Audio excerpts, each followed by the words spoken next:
Polling రోజు EVM ధ్వంసం కేసులో మాచర్ల ఎమ్మెల్యే పిన్నెల్లి రామకృష్ణారెడ్డిని పోలీసులు అదుపులోనికి తీసుకున్నారు. ఈవీఎం ధ్వంసాన్ని తీవ్రంగా పరిగణించిన కేంద్ర ఎన్నికల సంఘం పిన్నెల్లిని తక్షణం అరెస్టు చేయాలని ఆదేశించింది. ఆ మేరకు ఏపీ పోలీసులు తెలంగాణకు పారిపోయిన పిన్నెల్లిని అదుపులోనికి తీసుకున్నారు.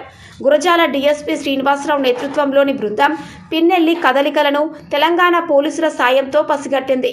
పిన్నెల్లి మహారాష్ట్ర గాని కర్ణాటక గాని పారిపోయేందుకు ప్రయత్నిస్తున్నారనే అనుమానంతో వెంబడించింది. సంగారెడ్డి జిల్లా ఇస్నాపూర్ సమీపంలో ఓ కంపెనీ గెస్ట్ హౌస్లో అదుపులోనికి తీసుకున్నట్లు తెలుస్తోంది. పోలీసుల కళ్లుగప్పి పరారయ్యేందుకు పిన్నెల్లి విఫల ప్రయత్నం చేశారు. అతని కారు దిగి వేరే కారులో పరారయ్యే ప్రయత్నం చేశారు. సంగారెడ్డి జిల్లా రుద్రారం వద్ద పిన్నెల్లి డ్రైవర్ను పోలీసులు అదుపులోనికి తీసుకున్నారు. కాన్వాయ్ను కూడా గుర్తించారు. పిన్నెల్లిని గుంటూరు తరలించే అవకాశాలు కనిపిస్తున్నాయి.